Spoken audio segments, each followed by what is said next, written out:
Elden Ring. If I had to choose 3 words to describe this game, they would be innovative, challenging, and challenging. Why innovative? Well, Elden Ring can basically be treated as a giant puzzle. The edge pieces are all tools that allow you to progress through the game. You can think of these as different weapons, summons, ashes of war, and magic. Now, the centerpieces are bosses that will improve your skill over the course of the game. My first time playing through the game, I tended to play around with a lot of puzzle pieces, but I strayed away from bows. I didn't really like how the bow combat felt, and the fact that you had to buy or make arrows was a big turnoff for me. I ended up picking up a bow once or twice and then maybe never touching them again. But should I really hate bows? Are they just bad, or could they possibly be good? That's what we're going to find out today by doing a bow-only challenge. So, let's go over the rules. Number 1. Well, I'm obviously only allowed to use bows in combat and just in general. No running around with a sword to collect ruins and only using a bow on the bosses. Number 2, I wanted to limit these options even more, so I'm specifically using bows and not crossbows, short bows, or great bows. Number 3, magic throwables and summons are also off limits as well as helpers, as this would lower the difficulty of the challenge and force me to use other puzzle pieces other than the bow. We make a character perfect for this challenge, a man whose name is Eye, because his eyes are in his forehead and he wears a blindfold to help him see. This will help him aim the bow that we currently don't have because we are going with the wretch start. Why? Because it makes this more painful. This is also where we make an important choice for the challenge. What item will we choose as our keepsake? I went with the Lands Between rune. Basically, once we spawn in, we will not have any way to fight to start off with due to us not having a bow, because wretches only start with a club. To help give us a kick start, we are taking the Lands Between rune, which will give us a bit of runes to start off with that we don't have to scavenge for. It basically speeds up the beginning of the game. For our first task, we need to die to the Grafted Scion. Nice. Upon spawning into the actual game, we have a few starter goals. Don't get called Maidenless, because I don't need to be called out, dodge Tree Sentinel, and then sprint to Melina. After we talk to Melina, we have access to Torrent, who is essential in the first part of the playthrough, as there are several places around the map that I want to visit before Market, and that's much more reasonable with Torrent. I also want to grab the Whetstone Knife while I'm in the area. After getting Torrent, we will ride all the way to Market, just to get the Grace, and then we ride to the Grace that allows us to go to the Round Table. Inside the Round Table, we use our rune to buy the longbow. This will be our main bow throughout the beginning of the game. With the leftover runes, I decided to level my dex to 12, but you need 14 to use the longbow effectively. At this point, I'm not planning on doing any combat for a while, so it would be pointless to get into dangerous situations without armor and a non-working weapon. The first stop on our list is Caelid. There are 2 main objectives for us here. The first is the Arrow String Talisman. This is located in the south of Caelid in a tower outside of the main fort. It's heavily guarded and is surrounded by very annoying puppies. The talisman is important for us in this run because it raises the damage that bows do. From my previous experience with bows, I always felt like they did barely any damage, and it seemed basically essential to squeeze out every last bit of damage. As I traveled to the point, I almost had my first death to one of those creepy bird things, but managed to get to the Grace. This area is also a nice place to get runes early game because there is a battle going on by the tower that just generates runes through the death of the combatants. It's not super reliable, takes a while, and is very dangerous, so I would caution against using it. After finally making it to the tower, I attempted to grab the talisman. The issue with this being I am currently an unarmored, arrowless, maidenless, sightless, statless, hairy tarnished, and I have no chance of grabbing this talisman with a head-on approach, so I decided to sneak. Making it past the first 2 guards is easy, and as I made my way up the ladder, the talisman was in sight. There are only 2 guards in the room, so it would be pretty easy to dodge their attacks. And that's the first death. I could see now that getting this talisman would be much harder than I previously thought. The spear guard who saw me gets a good view right off the ladder, so I decided to just run for the chest.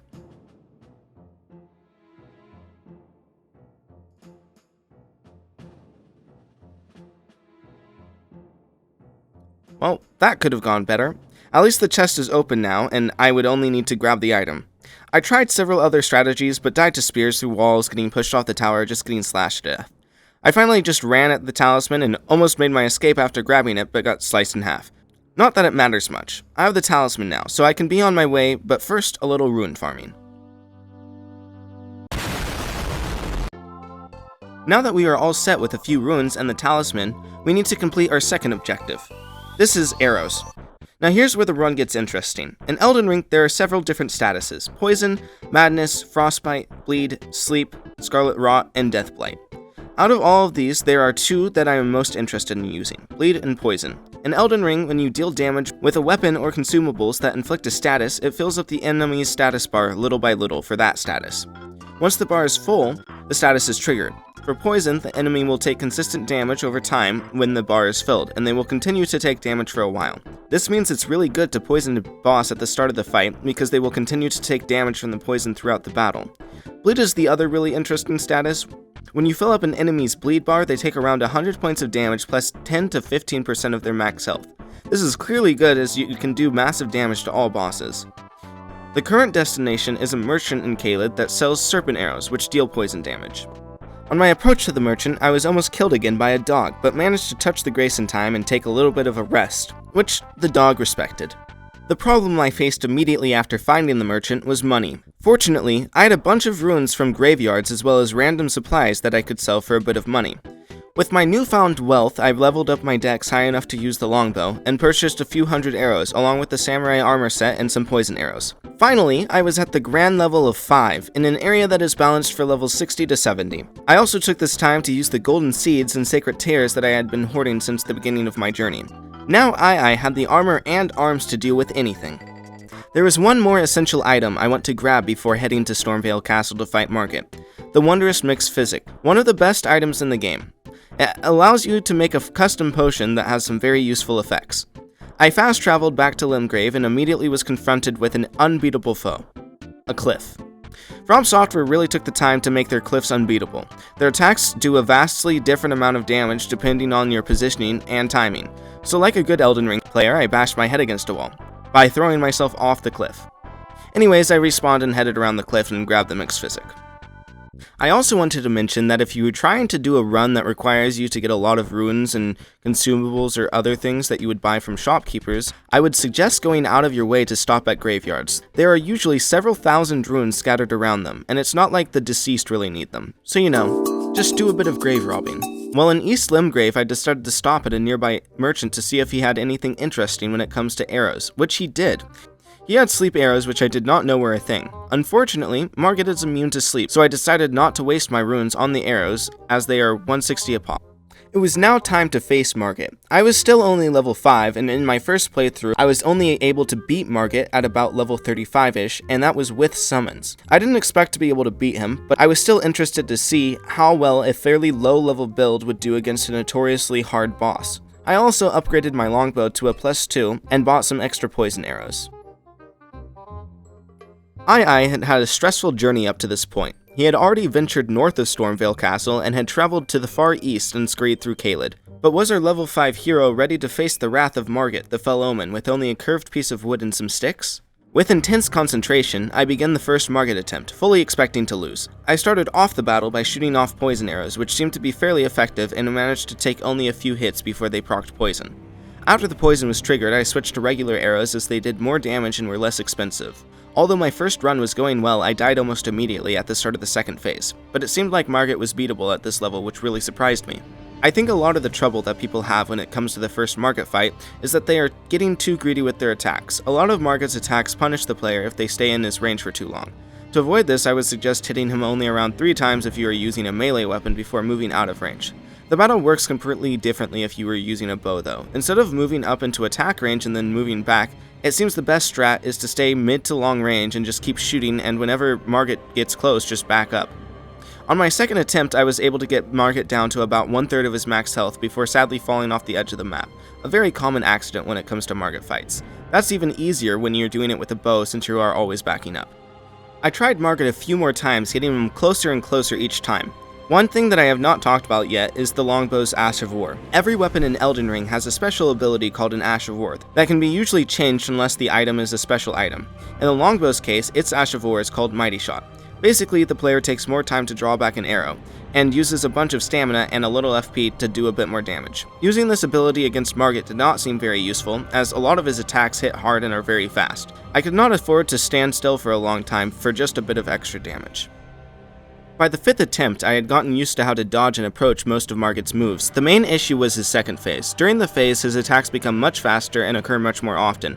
This is a major problem with the longbow, as it makes it extremely difficult to actually do damage to the boss if you're having to dodge, and it takes a few seconds to actually do an attack.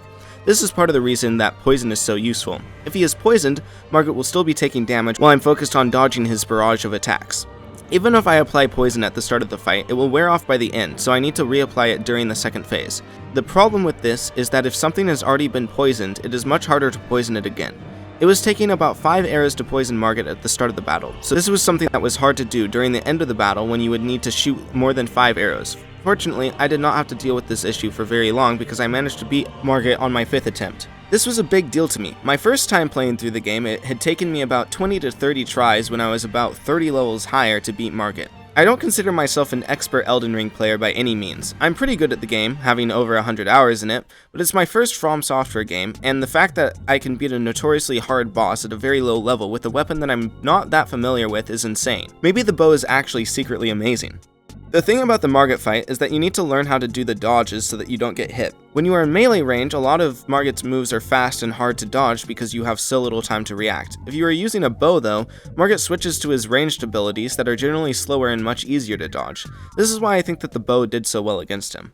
So, our hero Ai has now defeated Margit, and he has 12,000 ruins. You probably think that I'm gonna level up a few levels because I'm only level 5 and buy a bunch of arrows before Godric. However, I thought of a new challenge for myself instead of the already difficult challenge. Since Margit was fairly easy to beat in the grand scheme of things, how would my current level 5 build do against the other early game bosses? And with this thought in my head, I stocked up on poison and regular arrows to storm Godric's castle. Now, Stormvale Castle is one of my favorite locations in Elden Ring. Its vibe and aesthetic reminds me of Hyrule Castle from The Legend of Zelda Twilight Princess.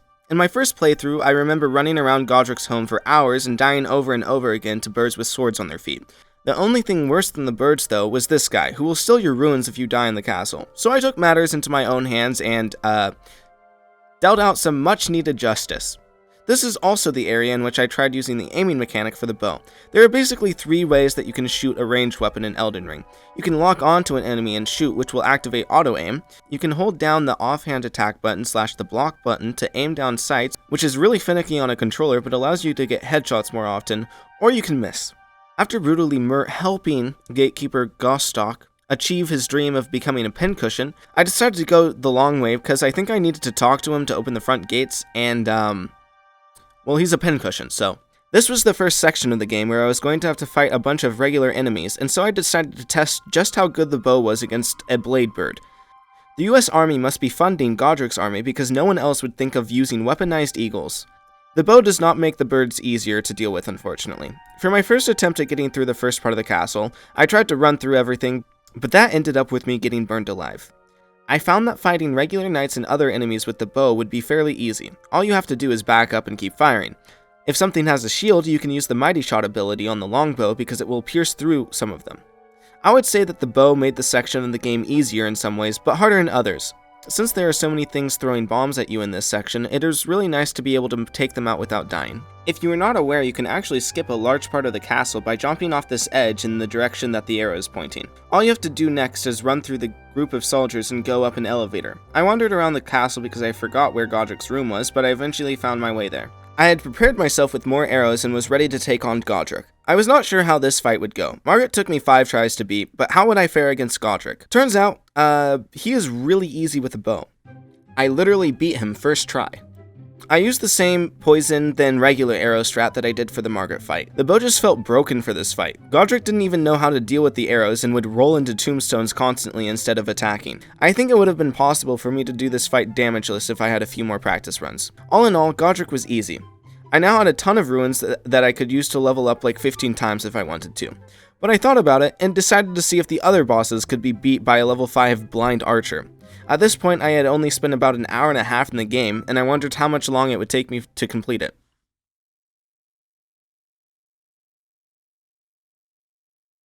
After defeating Godric, I headed straight north to the lakes. I also noticed that I could sell his remembrance for about 20,000 runes if I was ever low on cash. This is really 40,000, as I can easily double the remembrance at a mausoleum.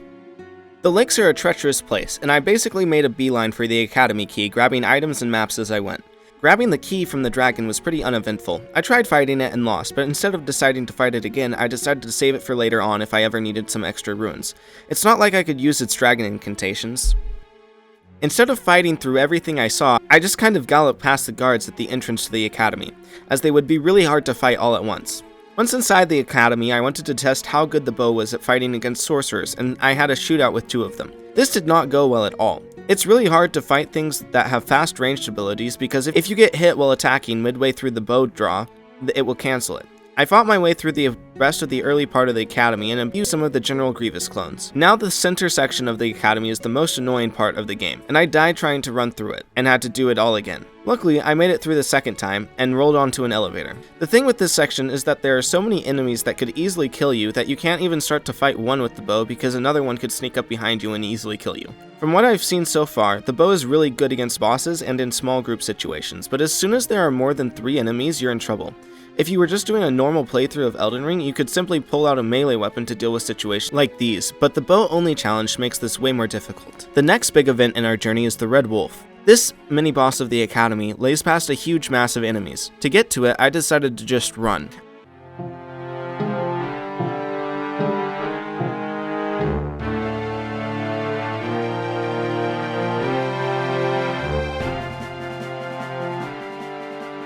After running through the group, I was ready to begin my first attempt against the Red Wolf. Could I beat it with my current strategy? Would this be a wall that would force me to level up? I pondered these questions as I stepped through the mist to begin the fight. Now, up until this point, boss fights were very predictable. I knew Margit would throw his light daggers or try to pound me into the ground with his hammer, because of my distance away from him.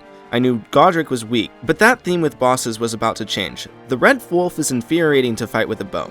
The issue with this fight is not exactly the wolf's moves, it's more that it uses them seemingly at random. Sometimes it will be next to you and attempt a spin attack, or it might try to throw a magic dagger, or it might jump 30 feet away and attack. I died over and over in this fight simply because I could never predict what the Red Wolf would do next. I was trying to do the same poison than regular arrow strat I used for the 2 previous bosses. This would work if I didn't die to the wolf doing a new move combo I'd never seen before at the start of every combat. After dying repeatedly 4 times in a row, I was about to give up, but on my 6th attempt, I managed to get the wolf down really low.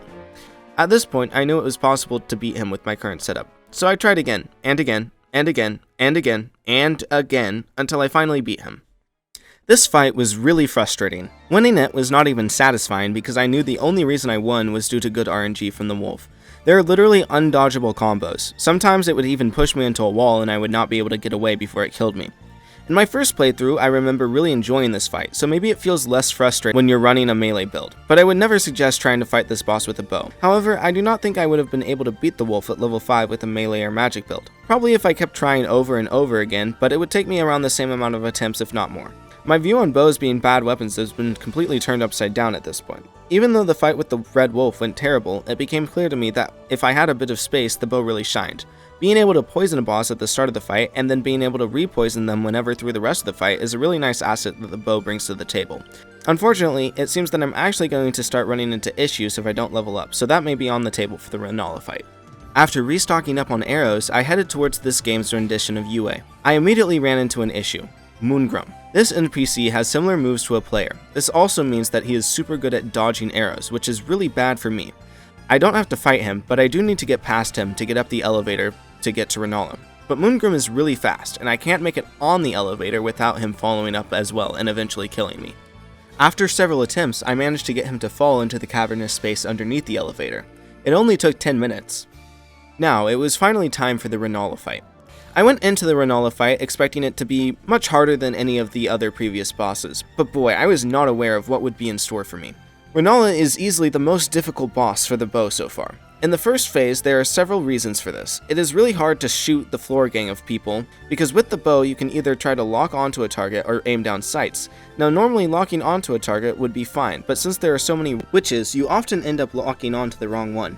The other option would be to aim down sights with the bow. The problem here is that in this part of the fight, there are always tons of things about to hit you from all angles, and you need to be able to dodge at a moment's notice. If you get hit mid-draw, you will lose your grip on the bow, as well as not being able to fire off an arrow.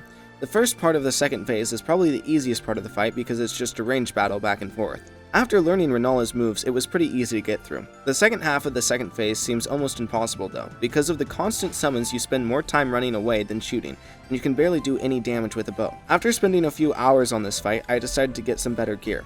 Over the course of my time fighting with Renala, I got another talisman, experimented with blood arrows, and did a bit of exploring around the map. I then tried to fight Renala for another few hours before deciding to come back later and level up a bit.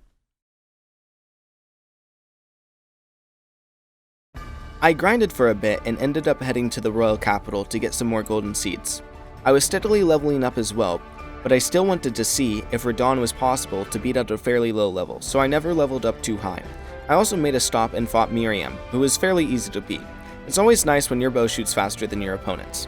During this time away from bosses, I started to get more used to the bow against regular enemies as well.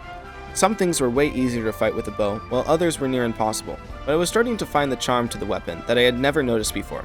Instead of being right up in something's face, counterattacking at every chance, the flow of battle transitioned into being more focused on my position in relation to my environment. If there was a tough enemy, I might shoot it with a few poison arrows and then run from it when it gets close, for example. You can do this with melee, but I think it ultimately works better with a bow. Overall, it seems like the bow is very good in one-on-one situations, but as soon as there's more than 3 enemies, it becomes much harder to aim, dodge, attack, and actually fire arrows. So after a few hours of grinding, I was ready to take on Radahn. I had gained a lot more experience with my chosen weapon and had leveled it up to 25. I was feeling pretty confident about this fight. Unlike Renala, this would be a one-on-one, and I would also have the option of being on horseback. During a melee fight with Radahn, you could ride Torrent as well, but with using a bow, you have a much wider area that you can attack from. During my first attempt, I died immediately to Radahn's bow. After a few more attempts, I started to learn the flow of the battle. The Radahn fight is easily one of my favorite fights of the run so far, Margit being in second place. The beautiful thing about this fight for me was that there was an itch in the back of my mind the entire time that was telling me that I could win it. Learning the battle was so fun too. I developed a strategy in which I would poison Radahn with arrows at several different points during the fight. During the initial approach, I would trigger poison as quickly as I could, so that during Radahn's first melee phase, I would not have to fight him. Fighting him in this phase would be hard, as he constantly moves towards you, and once he gets in range, it's possible to get 2-shot. If I shot arrows during this time, it would heighten the likelihood of Radahn getting into range and killing me. After the first melee phase, Radahn gets his meteor blade gravity things. This phase is easier to deal damage in compared to the first melee phase. Radahn will often stop to do a ranged attack, and after dodging this, I could retaliate. I would simply dodge and attack during this phase until my first batch of poison wore off. At this point, I would try to poison Radahn a second time before he became a comet, because he would be poisoned during his last phase. The last phase is very difficult, even with a bow, simply because most of Radahn's attacks will kill you if they hit you. This means one mistake and I'd have to attempt the fight again. It took me about an hour, but I finally managed to beat Radahn at only level 25. This is even more impressive when you think about the fact that the Radahn fight is suggested for level 70s to 80s. I think during my first run, I was around 80 to 90 when I beat Radahn, and it took me like 15 tries or so.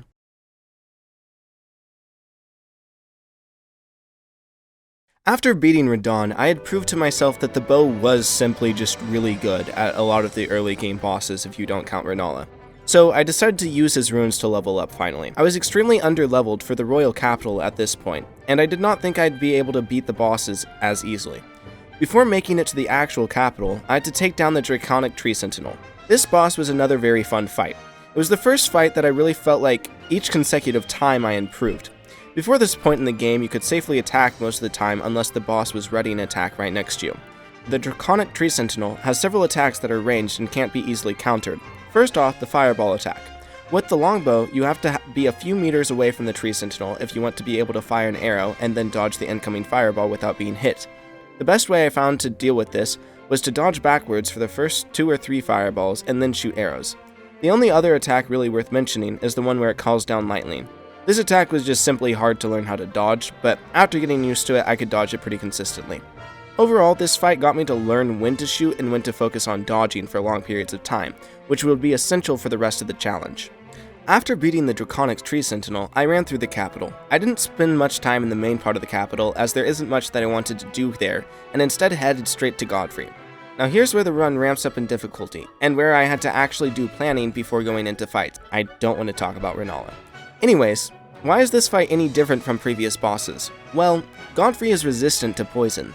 This means that my poison, the boss throughout the fight strat, would not work.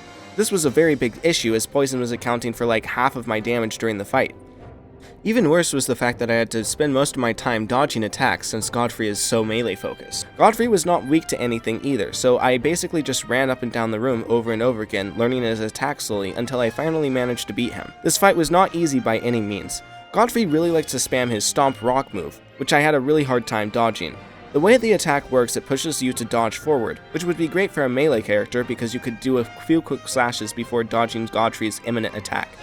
I never found a consistent way to dodge this that was really beneficial for the bow challenge, other than avoiding the attack. The only times that this attack worked in my favor were a few times when Godfrey would be tripped up by the stairs in the room and would trigger the attack and I would be well out of range. This would give me an opportunity to fire off a volley before being assaulted by the yellow Casper. After beating Ghostman, I grabbed the Erdtree bow for later. It does holy damage, which I think is going to be essential for the Godskin duo fight. Later, I would find out that the Godskin duo is resistant to holy damage. The Erdtree bow is also a special weapon. I mentioned this because I have only been using the longbow thus far, and it's only a +5 longbow, when it's suggested to be +15 in this area. I think special weapons are a lot easier to upgrade because you can just buy the first few levels of Somber Smithing Stones. The rest of the Somber Smithing Stones are very densely scattered through the end part of the game. Now I was ready to fight Morgott. In my first playthrough, Godfrey and Morgott had been very easy bosses. I was like level 120 when I finally made my way to the capital, and was using the Moonveil, so they were a walk in the park. This time, however, Morgott took me around 3 hours to beat. For the first few tries, I kept running at him with my level 35 build, before realizing that I needed to just level up some more. I ended up using the Bird exploit to level up to level 63. I also invested into a bunch of arrows. I could poison Morgott, which would be very important for the fight, but I realized that my regular arrows were not doing much damage. There was no way I was going to beat Morgott with just poison damage alone, so I did a bit more research and realized that fire arrows do way more damage than regular arrows. I'm talking twice as much, so I stocked up on a bunch of fire and poison arrows and then threw myself into the fight. This fight is by far the most complicated in the run so far. To win, I had to know where exactly I needed to dodge after each attack, and I straight up memorized all of Morgott's moves, because you can only shoot back at certain times without being punished. So at the start of the fight, Morgott is on the other side of the arena. This works out great for II because this gives him a chance to poison Morgott. It takes about 5 poison arrows to proc the first round of poison here. I was sometimes able to get this accomplished before Morgott got close to me, but other times I had to dodge a few attacks before I could activate poison. Immediately after the poison proc, I would begin firing the arrows. Now, there are several attack patterns I want to go over for Morgott. First off is the thrown spear. It takes a little to get used to, but during the first phase of the fight, Morgott uses this attack and then will often jump into the air for a ground pound. If I tried to attack after dodging the spear, I would get punished most of the time. So I eventually started waiting about 1.3 seconds after dodging the spear to see if Morgott would go for a ground pound. This strategy of waiting after an attack turned out to become very handy for the later bosses in the game. If he didn't go for the attack in that time period, I would be safe to attack. This is how a lot of the fight was. Morgott really likes chaining a bunch of attacks together, and the longbow has a very low attack time, so if I started drawing the bow back at the wrong time, I could potentially die. The only attack that was not fun to find a way to counter was Morgott's spear thrust. The attack was almost impossible to dodge, and the only way I found to deal with it was to run away in the other direction. Even if I dodged to the side right before the spear hit me, I would end up taking damage anyways. I don't know if I was trying to deal with the attack wrong, or what my best counter was, but the only thing I found that would work was to run away. The next important event in the fight is when Morgott calls down a ceiling of light blades. During this time, melee builds would not be able to attack him for a few seconds, but with the bow, it's a great opportunity. As Morgott is stuck in an animation for a few seconds, you have the chance to fire off 3 to 5 arrows. This equates to about 600 to 1000 damage with fire arrows. Morgott has about 10,400 hit points, so this is a good chunk of damage. The big damage here allows me to get Morgott close to his second phase, right around the time the first batch of poison is wearing off. This is important because to reapply poison, it takes more arrows than the first time. At the beginning of the second phase, Morgott stands still for a few seconds, so I always tried to shoot him down to half health with poison arrows after the first batch wore off, because I would get a chance to reproc it immediately. I think Morgott's second phase is a lot more fun than his first, mainly due to it being so cinematic. My favorite thing about this phase is easily the slashing blood attack, because dodging it is so much fun. The basic plan that I followed for this section of the fight was to shoot at Morgott occasionally, but I would let the poison do most of the damage until it ran out, and then I would burn Morgott's ambitions and put them to rest. I can't easily say how much I have enjoyed this challenge so far. Not Renala, but other than that, it has really opened my eyes to how good bows are. I don't think I could have beat Morgott with the same stats in a melee weapon. The thing with bows is that it's a lot easier to fight bosses that have super damaging close range attack, but have less powerful long range attacks. Once you learn how to dodge the long range attacks, you can basically beat any boss, if you keep your positioning right. For future playthroughs, I will always have a bow equipped in general. Even if I poisoned Morgott at the start of the fight with poison arrows and then switched to a melee weapon, I still think the bow would be super useful. I honestly think everyone should give the bow challenge a try at some point. Maybe not for the whole game, but just give bows a chance because they are really good. I would say that Morgott usually represents the end of the mid-game and the start of the end game. But in the case of this challenge, Morgott represents the end of the tutorial. Now this might be surprising, but let me break it down for you. I've spent about 15 hours in the game so far, and it would take me about 55 hours to complete the whole challenge.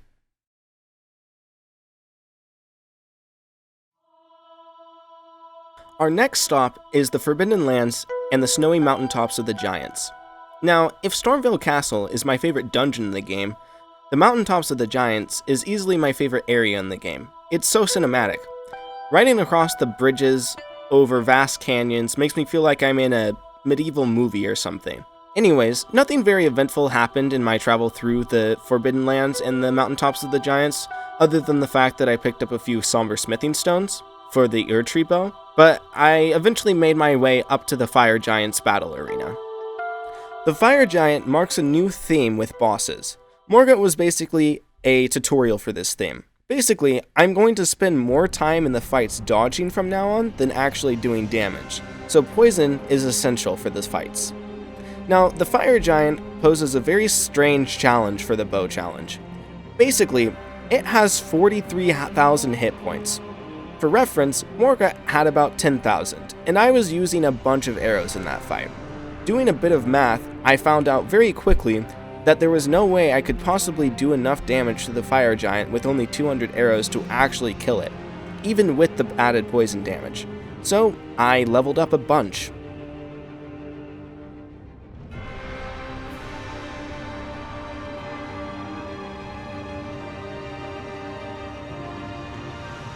After almost doubling my level and upgrading my Erdtree bow to a plus 10, I felt ready for the fight. Now, this fight is interesting, as there's two main phases, and they're vastly different in how I approached them. The first phase, the Fire Giant is running around and trying to hit you with its shield thing. And in the second phase, you break its leg, and then it eats its leg and turns into a fire-spewing volcano, basically. Anyways, the second phase is a lot easier to deal with than the first phase, sort of. Now, in the first phase, I tried a few different strategies, but I eventually found that the only strategy that should even be considered is shooting at its legs. The Fire Giant is resistant to damage basically anywhere else on its body, so the only way that I would not use all of my arrows was if I used them on its ankle. This fight quickly started to remind me of the Red Wolf fight. Many of the Fire Giant's attacks seem to almost appear at random, and some of them hit you when it seems like they're not supposed to. For instance, I tried a strategy where I was standing on top of a mountain to try to cheese the boss for a while, and what made me stop doing that was the fact that its attacks just went through the mountain. They would just clip through the terrain. And I get that that might be a balancing issue for this boss, but why have the terrain there at all then? It feels like the game is almost cheating at this point. And I don't like to say that often because Elden Ring is certainly just a hard game in general. But if I'm trying to develop a strategy that makes sense with the current terrain, and the boss can just ignore my strategy, I feel like that's an issue with the game and not with the way I'm trying to play it. Now, with the Erdtree bow, I was going with my usual poison arrow strat, but I was also using bleed arrows as well. The way that bleed works in the game is it does about 100 points of damage plus 10% of the boss's max health. Now, this is very useful in the Fire Giant's case as it has a bunch of health. So the bleed arrows are probably accounting for at least half of my damage during this fight.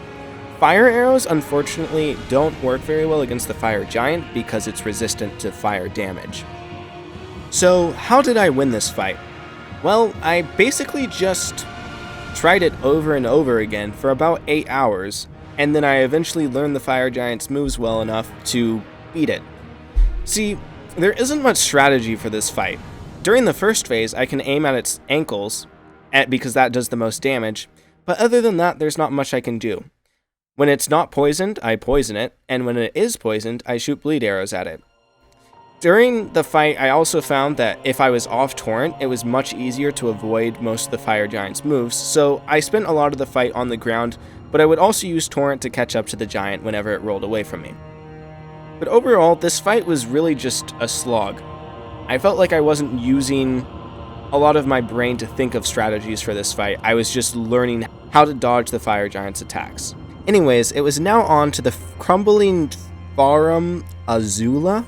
I have no idea if I said that right. This is where you fight the Godskin duo and Malekith. For both of these bosses, I was very scared. The Godskin duo, I had been worried about the entire playthrough. As I've said many times before at this point, the bow really excels at one-on-one battles, but when you're fighting multiple opponents, it doesn't do very well. The Godskin duo is two bosses at the same time, so I was very worried that I would not be able to get past this. Malekith, on the other hand, is the boss that ended my first run. Yes, I haven't beat the game before. On my first run, I was about level 168 with a Moon Veil, and could not get past Malekith. I think I spent about 5 hours on the boss. This was before I did the bow challenge, and now I could probably beat Malekith. But at the time, I didn't really get the point of grinding over and over and over against a boss that I felt was impossible for me to beat. For the Godskin duo, I had to get a new bow. The Erdtree bow did a bunch of holy damage, and the Godskin duo is extremely resistant to holy damage, so I wouldn't be able to beat them with it. I looked through my options on the wiki of different bows I could use, and decided on the Serpent bow. This bow adds poison proc damage to every arrow you fire, so instead of only filling up the poison gauge when I fire poison arrows, this bow would add proc damage to regular arrows as well as poison arrows. So I spent the next few hours running through the Crumbling Azula and grabbing the Serpent bow and leveling it up to a +9. At this point I was about level 147 and I felt pretty prepared to fight the Godskin duo. Now, there are several things I want to talk about in this fight. First off is the Black Flame hand fireball attack. Basically, the Godskin duo times this attack in such a way that if you try to heal, you'll get hit by it. Now, this is annoying during melee runs, but if you're only using a bow, this also triggers that attack. So whenever I attacked with the bow, a lot of the time they tried to hit me with one of the fireballs. This means that I could only attack with the bow in very specific situations. I did come up with a pretty good strategy for this fight though. At the start of the fight, I'd poison the Godskin Noble because it's a larger target, and then I'd focus it down to about half health before fighting the other Godskin. After getting them both down into their second phases, I tried to kill one of them and then kill the other one before it revived the first one I killed. By doing this, I'd have less things to deal with at once, and it would be a lot easier to fight with the bow. This strategy was sort of working, but I was having a really hard time with the battle. I knew I could win it though, so I just needed to get better at dodging the attacks. During this, I wanted to take a break from this, so I went back to Rennala. Now, the first time I fought Rennala, I was about level 5. Now I'm about level 147, so the fight went much better. I also was not fighting Rennala for no reason. Basically, there's this thing called respeccing in Elden Ring, where you can reallocate a lot of the stats and levels that you've already acquired. I needed to do this because when I was using the Erdtree bow, I had put a bunch of points into Faith, because that's what upped the Erdtree bow's holy damage. The Serpent bow, however, only did physical damage, and Faith didn't help it in any way. However, Arcana would really help the Serpent bow, as it adds to how much poison proc damage each arrow does. It starts with a base of 15, and I'm pretty sure every level of Arcana increases it by about 1, but I'm not sure on the actual numbers on that. So basically, if I could put all of my points that were in Faith into Arcana, I'd be able to poison things a lot quicker. But to do this, I needed to respec, and part of respeccing is beating Rennala. So after beating Rennala, I respecced and put a bunch of my Faith points, or basically all of my Faith points, into Arcana. Respeccing made the Godskin duo fight a lot more easier. By having more Arcana, it was way easier to poison the Godskin Noble at the start of the fight, and basically manage the poison throughout the fight. Instead of taking 7 arrows to poison the Godskin Noble, it was taking about 2 at this point. And there was one more turning point in the fight. The Godskin Noble has a move where it puffs up and then rolls at you. I had no way to dodge this move. Like, I was dodging it, but I would always get hit on the 4th time around, because you have to dodge it 4 times in a row for it to not hit you. This move was doing a lot of damage, it would knock me over, and it would kind of just take me out of the flow of the battle. So I needed to find a way to deal with it. Now there's pillars in this room, and if you hide behind one of the pillars when the Godskin Noble starts its move, it will run into the base of the pillar and not roll over it. It sometimes does, but it pretty consistently doesn't. I was able to use this strategy to hold the Godskin Noble in a position and attack it. This was a way for me to do a bunch of damage to the Godskin Noble, as the other Godskin would not be attacking me during this for some reason. This was the biggest advancement in the fight, as it allowed me to progress forward in the fight a bunch, and it eventually allowed me to win. Now it's on to Malekith.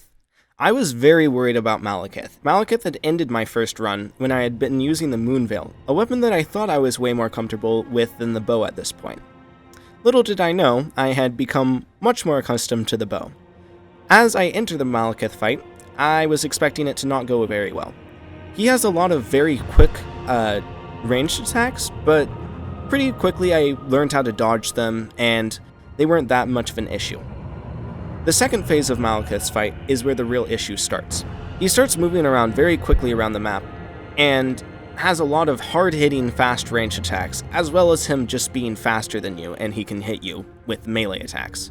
After fighting Malekith about 3 times, I learned these attacks and learned how to dodge the most challenging attack, the one where he hops up in the air and shoots 2 red blades at you. And then I beat Malekith on my 5th attempt. For reference, the last few bosses, being the Fire Giant and the Godskin Duo, took me 8 hours and 5 hours to beat respectively. Malekith took me like 15 minutes to beat. After the Malekith fight, I was in new territory. I had never gotten this far in the game before, and hadn't really watched any playthroughs that went past this point. So I was going in blind. Seeing Lindale, the Ashen Capital, for the first time was amazing. I had no idea that burning the Erd Tree had this kind of effect on the world. I thought it was really cool how they transformed one of the most beautiful parts of the game into being just a pile of ash, basically. Now this is where we come to an interesting issue in the playthrough. You have to fight Sir Gideon Onifer, and he might seem like an easy boss, and I think with a melee weapon he would be. However, since he is a type of NPC that has player movements, he can dodge, and the way that he's programmed, he's very good at dodging arrows. This fight basically just took a while for me to beat, simply because I had to finagle Gideon into getting hit by my arrows. Gideon also uses a lot of magic ranged attacks that are hard to counter with the bow, but I eventually managed to beat him. There wasn't really any strategy, I just kind of got lucky after a while.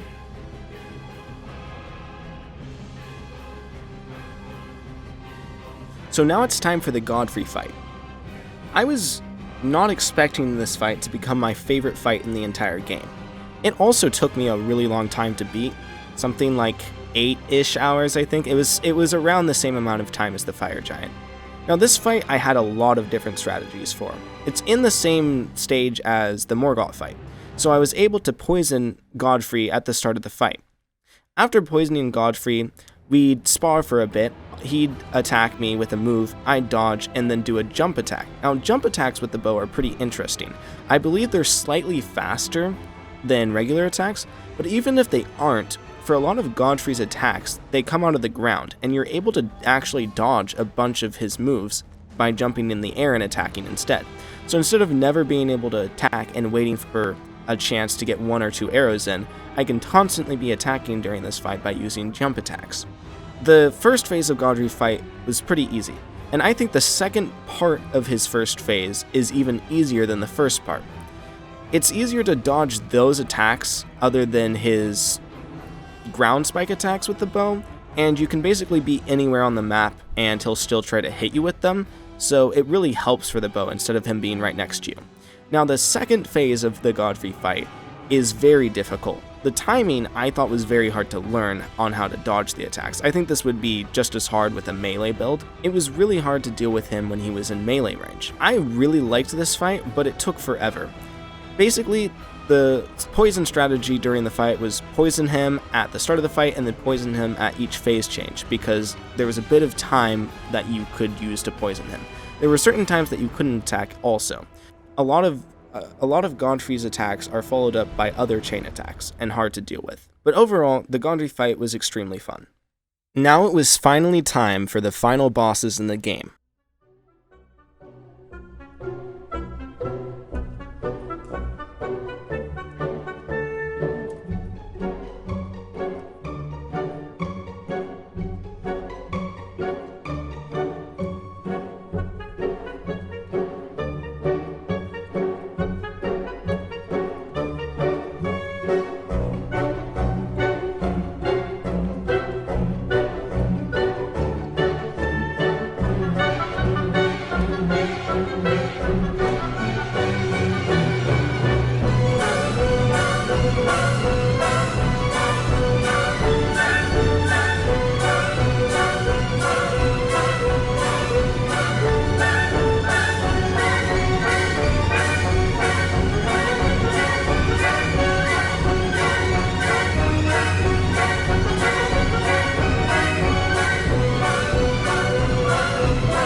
I attempted Radagon a few times before realizing that I'd have to level up a bunch, so I leveled up to about 183, I believe, and then kept trying the boss fight over and over again. After 3 days, I finally beat Radagon and managed to move on to Elden Beast, and I quickly found out that Elden Beast would be a lot easier to fight than Radagon. Basically, Radagon has a mixture of melee and ranged attacks. The ranged attacks you have to dodge with a very specific timing or you get seriously punished for them. And the melee attacks don't actually hit that hard, but he likes to chain the melee attacks together. So oftentimes you can't attack right after he's completed a melee attack because he might follow it up with another melee attack. Overall, the hardest thing in the Radagon fight is the fact that you can't attack for most of it. Basically, you have to wait and sit around and maybe attack every few minutes or so. I'm talking like they're 15 minutes fights to just beat Radagon because you can never attack. You can poison Radagon, but it takes a while to do this. Radagon can also swipe your arrows out of the air, which is quite annoying and very hard to deal with. But basically, the general strategy for Radagon was dodge attacks for several minutes and then attack them with poisoned arrows. There were certain situations in which you were more likely to be able to do a lot of damage. For instance, when he tries to grab you and then hit you with his hammer repeatedly, that's a great place to run away from him and then shoot him a few times with poisoned arrows if you need to re-poison him. Also, his huge area of effect attack that affects the entire map is a great time to shoot at him when he's not actively hitting the ground with his hammer. Now, the Elden Beast fight is literally one of the easiest late game boss fights in the game other than Malekith. I think if I was going to rank them all, it would be the only one that was not below Malekith in difficulty. All of the other boss fights were really hard. Basically, the issue with Elden Beast was that I would get there and have basically no flasks from Radagon, and I'd only get there every 5 or so attempts. So when I did get there, I would get to see his first phase and then die. On my penultimate attempt, I managed to get to Elden Beast and get him bound to about a quarter health. I had seen all of his moves at this point, I was pretty confident that I could beat him. So, after 3 days of attempting this boss fight, I finally managed to beat Radagon in Elden Beast. Elden Beast is also one of the bosses in this game that I'd suggest using a bow over a melee weapon for. The basic Elden Beast strategy is to run whenever he's shooting anything at you and then shoot arrows at him. Elden Beast isn't poisonable, so I would actually have to switch to regular arrows at the start of the fight so that I could actually still do damage to him. So what is the big takeaway of this challenge? I would say that the biggest takeaway for me was that bows are actually really good in this game, and you should definitely use them in specific situations, especially when you're fighting something that's flying or fighting something that has a very strong melee presence. It allows you to use different strategies than you'd ever be able to think of during fights. There's some other weapons that have range, like the Moon Veil, and I was using that in my first playthrough, but it didn't give me the same amount of range as the bow does. The bow's timing also makes you focus on learning how to dodge bosses' attacks better, which I think is very important for a game like Elden Ring, where you don't want to get hit.